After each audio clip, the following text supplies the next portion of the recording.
You know, I love that you can make a piece of jewellery that looks really complex like this one, and it's not that hard. I really love that about jewellery making, and all of your friends will go, wow, that's amazing, and you can just smile and nod.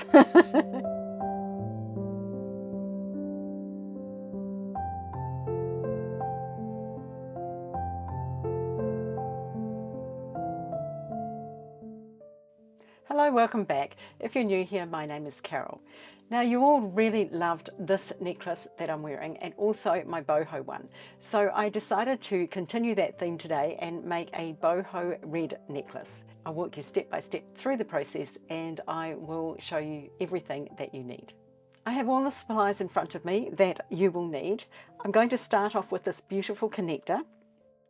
It is 51 millimeters by 37, so it is large, and it has 13 lower connection points and 2 upper connection points.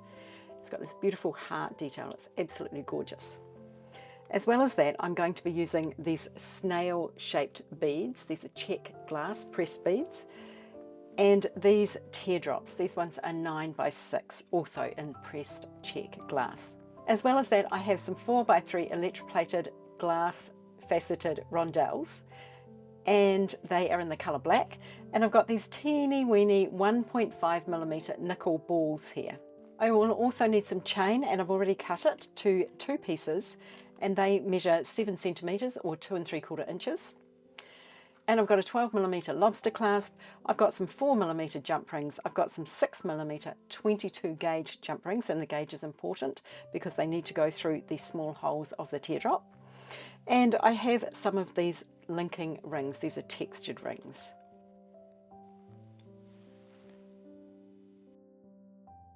As well as that, I'm going to need some 22 gauge wire. And this is a half hard silver plated wire. In terms of tools, you will need 2 pairs of chain nose pliers. You'll also need a pair of flush cutters. Now I will be using my 1.5 millimeter one-step looper to make the loops. Now if you don't have one of these wonderful tools, I will leave you a link in the description box below to how to make loops with your round nose pliers. I'll also leave you a link in the description box for a video all about how the one-step looper changed my life, which is really amazing. It's an amazing tool. All right, let's get started. We're going to put a bead in the space between the top 2 connectors. So I'm going to take some wire and I'm going to make a loop in one end with my amazing one-step looper. By the way, all of the materials that you need to make this necklace are available in our store, and I will leave you links to a blog post which contains all of the information that you need. As well, if you watch to the end of the video, I will leave you a discount code for 20% off all of the supplies to make this. Now it is a quite substantial necklace, and so the materials do cost a little bit more than usual, so the 20% off will really help. Okay, so I've made my loop in my wire there, and I'm going to feed on one of my snail beads, and I'm going to make a loop in the other end. Now just be careful when you're using your one-step looper. You want to get close to the bead, but not too close when you're using glass beads, because the jaws coming down can shatter the bead, so you want to just be a little bit more careful about that. So there is my connector. Now I do want both my loops going the same way on this one, so I'm going to grab my 2 pairs of chain nose pliers and just make sure that my loops are facing the same way, just by holding a loop on either side in the chain nose pliers and twisting until my pliers are even. So what I'm going to do next is I am going to open up the loop and I'm going to feed it onto my connector here. So just opening the loop, and you need to make sure that you get it facing the right way. Pop it on and close the loop.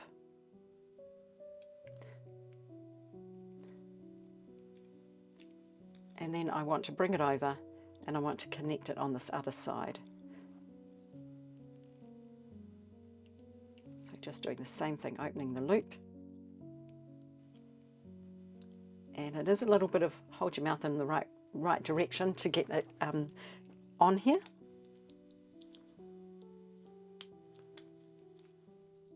Okay, now it's on, and just close that up.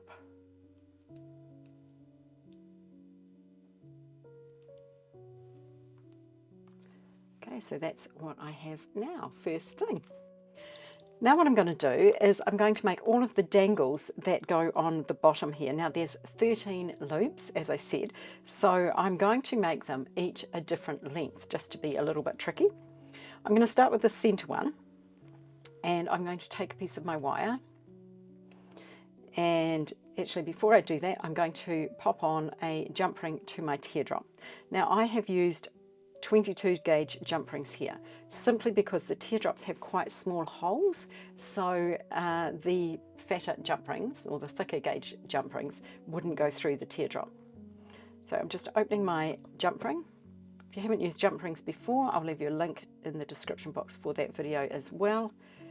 So feed on your teardrop and close that up.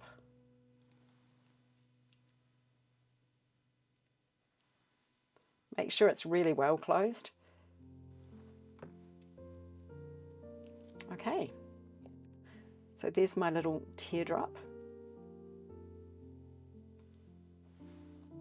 with its jump ring attached. And now I'm going to make my center connector. So taking a piece of wire and my one-step looper, I'm going to make a little loop in the end. Now if you are doing this with round nose pliers, make sure your loops are quite small. And it's not quite close, so I'll just close that up and straighten it out a bit.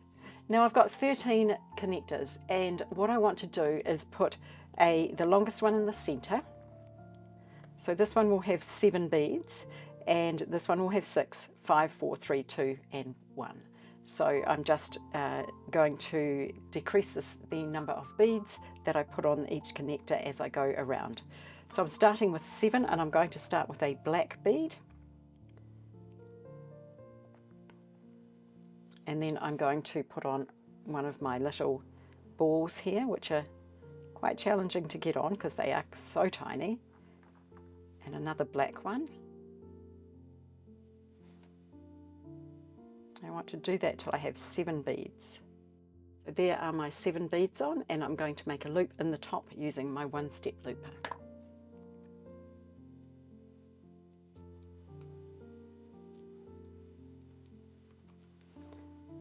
That's what I have now. Now I want to make sure that my loops are going in opposite directions, so I'm going to take my loops in my chain nose pliers, one on each side, and turn them so that one of my pliers is up and one of my pliers is sideways.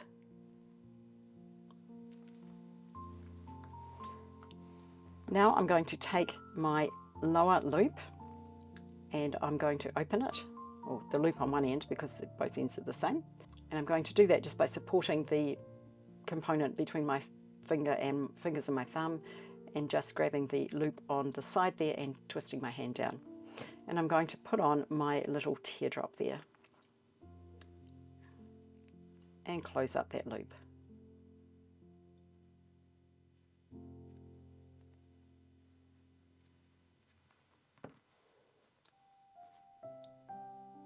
So there's my connector. And next I am going to take a jump ring, a 4mm jump ring this time, and I'm going to open it. I'm going to feed on the top loop of my connector, of my dangle, and I'm going to feed it onto the center one of my connector. So 1, 2, 3, 4, 5, 6, 7, it's that one there, and closing up my jump ring.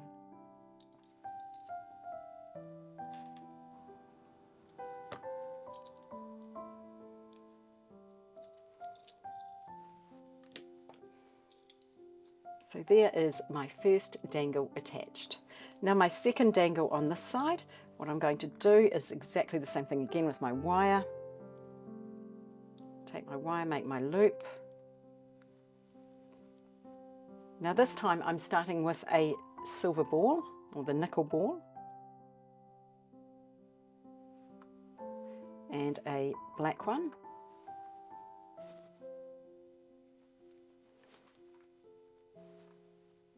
So that's what I have, and I have 6 beads on there. I'm going to make a loop in the top.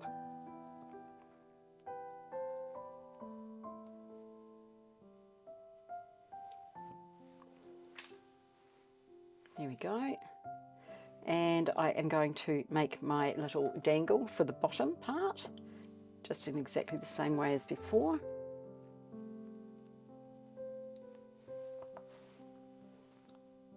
And I'm going to feed on my lower loop. Now the lower loop is the one with the nickel bead on the bottom. Closing at my jump ring.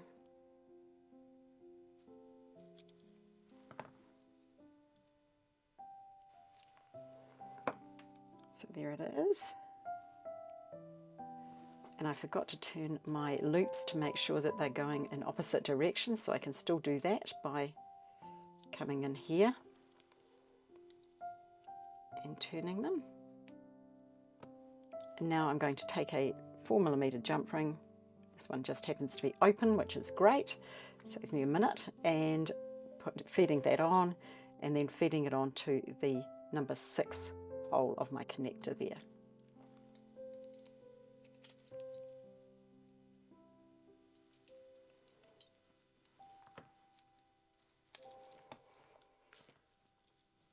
So you'll notice a couple of things here. Every dangle has a black bead closest to the connector, and the dangles alternate with the bead closest to the drop. So the center one will be black, and then the next one will be nickel, and then the next one will be black. So if you remember those things, that's all you need to remember. Now I'm going to go ahead and make the rest of these dangles, and then I'll show you. So there is my connector all done with its dangles. Doesn't it look beautiful? Now the thing to remember is this end one only has 1 black bead, the next one along has 1 nickel and 1 black, and the next one along has 2 black and 1 nickel, so you can see the pattern there, and decreasing from the center out. The next thing we're going to do is make some components up using 3 jump rings of the 4mm, and the reason we're doing this is we're going to use them to connect the components later, and it will make it a lot easier if they're already joined together. So you want to make sure that your jump rings are closed properly before you put them on your 3rd jump ring. Okay, and I'm going to take 1 more jump ring. So those 2 are nicely closed. This one I'm going to open,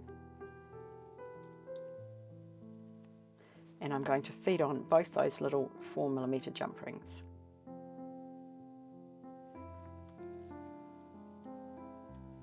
So that's what I have now, and I need 8 of those components, so I'll go ahead and make 8. Okay, so I have 8 now.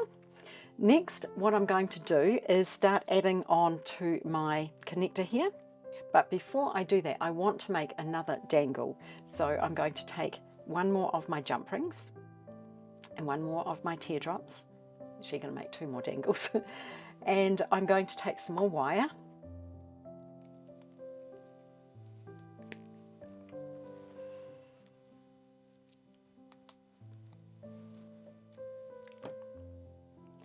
And this dangle is going to have on, it's going to be a 2 dangle, so it's going to start with a ball, a little 1.5mm ball, and it's going to have on just the black rondelle. That isn't closed properly, so my little ball is going down inside the loop. So let's fix that first. And now I'm going to make a loop in the top.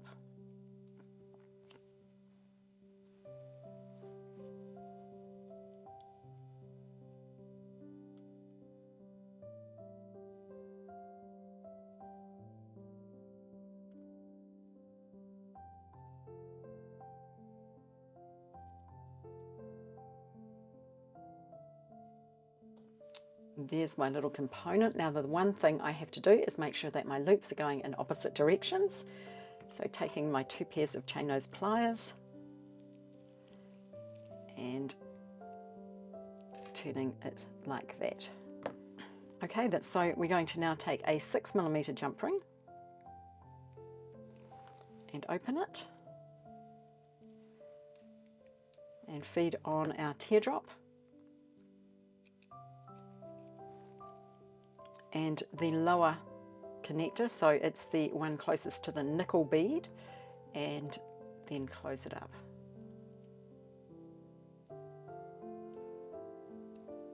Making sure it's really well closed. So there's my little component, and I need 2 of those, so I'll make another one. All right, now I have 2 of those. I'm going to put those aside for just a moment while I create the next part. I'll put those there. So the next connector I'm going to make is taking a piece of wire, and I'm going to make a loop. You can see why I'm using my 1-step looper here, because it is so much quicker than making the loops with the round nose pliers. Popping on one little rondelle and making a loop in the other end.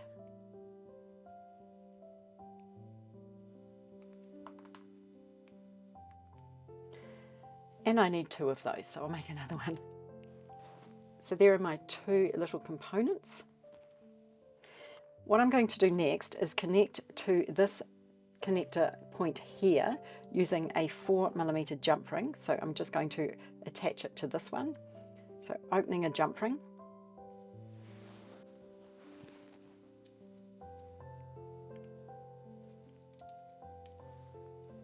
popping on the component that I just made, and I'm popping the loop of this connector on. Make sure you put it on the opposite side, whoops, to where it's already connected. Now, sometimes it's easier to go in from the back and sometimes from the front. This time it was easier from the front. And just closing that jump ring up.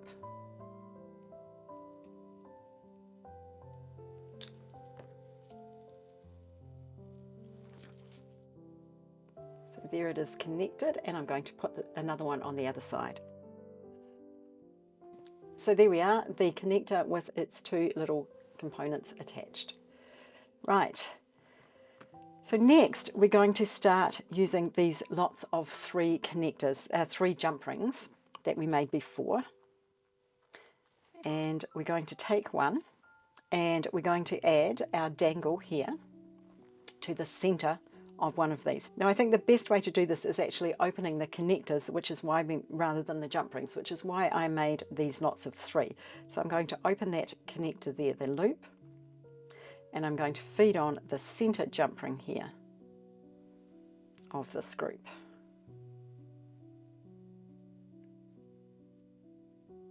And just close up my loop. So there you go, you hopefully can see it's on the center one. And next I'm going to repeat that for one on the other side as well. Okay, so there's my 2 dangles. Now I'm going to use the loops on these ones. I'm going to open the 2 loops on the ends of these components to attach the jump rings here. So opening my loop, taking my end jump ring here and attaching it. And closing that up. Now one thing to note here, and when you connect this dangle to your jump rings, you need to make sure that it's going to hang on the bottom side like that. If you put it so that it's hanging on the top, it's connected on the top part here, it will not hang right, so you need to make sure that it's connected in the right place. Next we're going to use our large snail beads here to make some other components. So taking some more wire,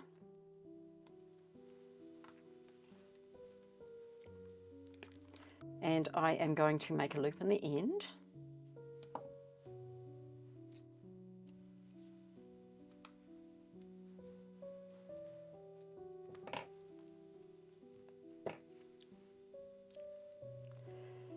And this time I'm going to feed on one of my little black rondelles and one of my snail beads and another black rondelle. So So nice easy components here. There you go. And I am going to put a loop in the top.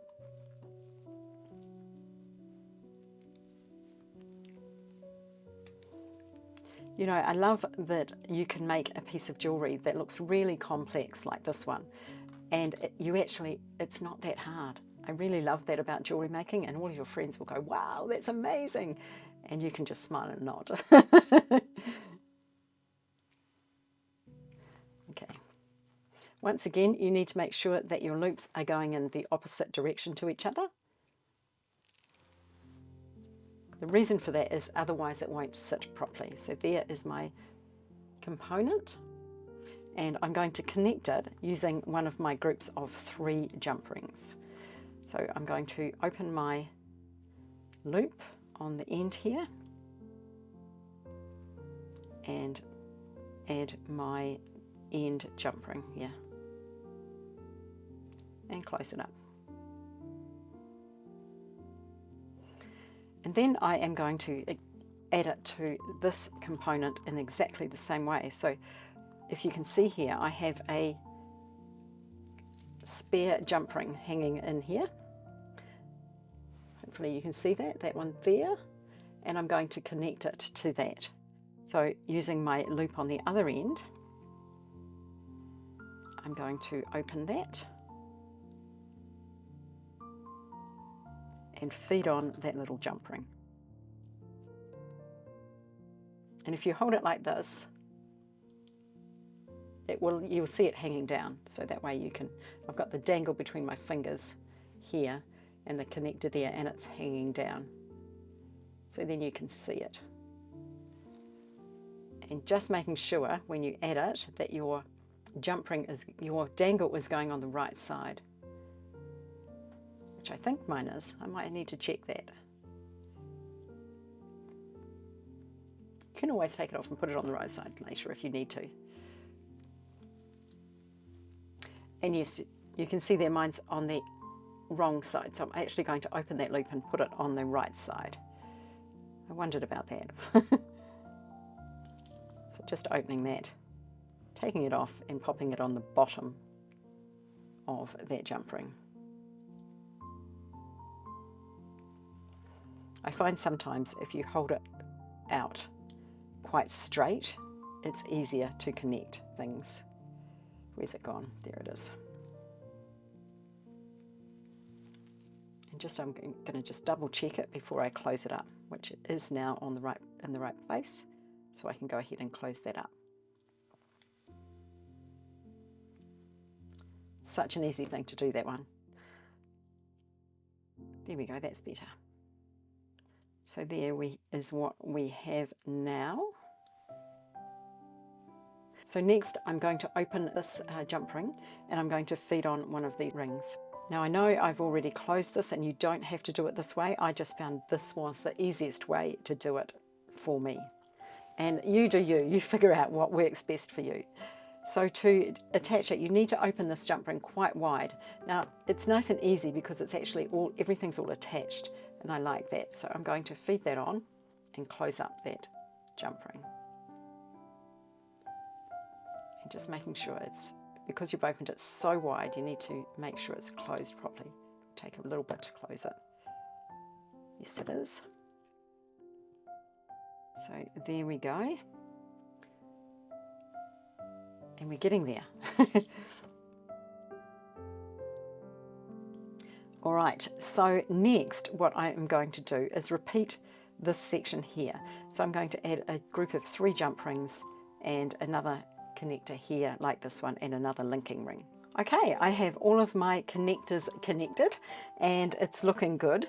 Now I'm going to just show you where this sits for a minute.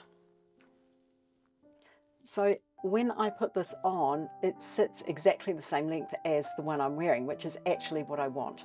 Now round the back here, I don't need to continue with my beads because this part you don't really see, so I'm going to use some chain to cut down the expenses of making this necklace. Now if you're interested in making the necklace that I'm wearing, I'll leave you a link in the description box for the tutorial for this one and also for the earrings.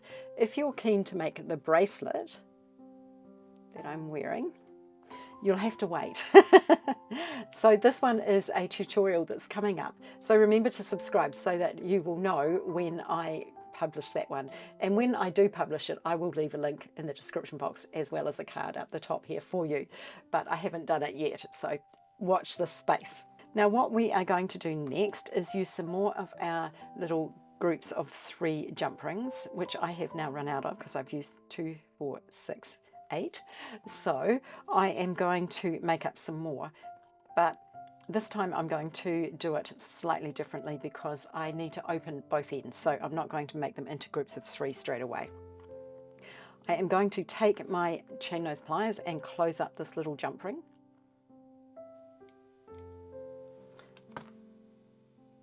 And I'll do another one while I'm here because I want to do the other side as well.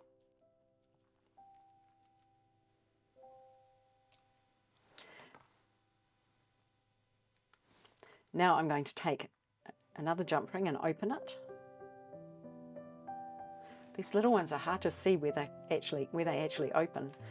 And I'm going to put on my little jump ring that I just closed and one of my connectors, my loops. Textured rings they are, aren't they? Don't know why I keep wanting to call them connectors today. And just closing that up.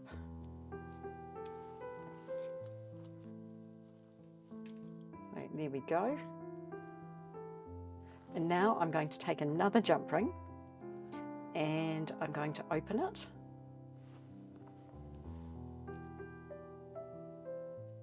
And I'm going to feed on the one jump ring that I just put on, that closed one. And I'm going to put on my little piece of chain.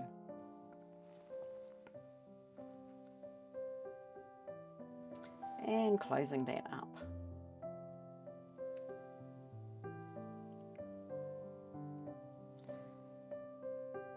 And of course, I want to repeat that for the other side.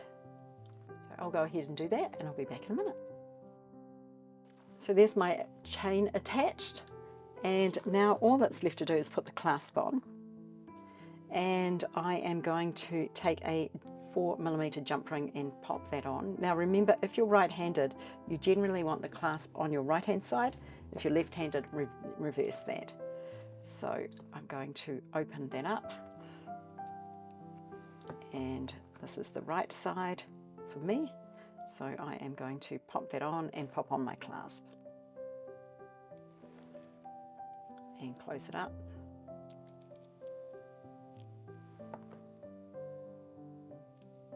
And so that's what that looks like. There. And the last thing to do is put on this jump ring so that I can close the clasp into this. Now this time I used a 6mm jump ring, just because I find that easier when I'm doing up a clasp to put the clasp into a 6mm jump ring. But you could use a 4. And you could also add an extended chain to this as well if you wanted. If you haven't seen how to do that, I will leave you a link in the description box for a video on that one too. All right, so that is that side. So here's my necklace on. What do you think? Did I do it all right, or do you think I could have done something differently? Let me know in the comment section below, and if you like it, remember to give me that thumbs up. The code for this one is Teardrop. So if you put the code Teardrop into the discount code box when you check out on our website, you will find that you get 20% off all of the beads related to this project. Thank you so much for watching today. Remember to check us out on Facebook and Instagram. I will see you again in the next one.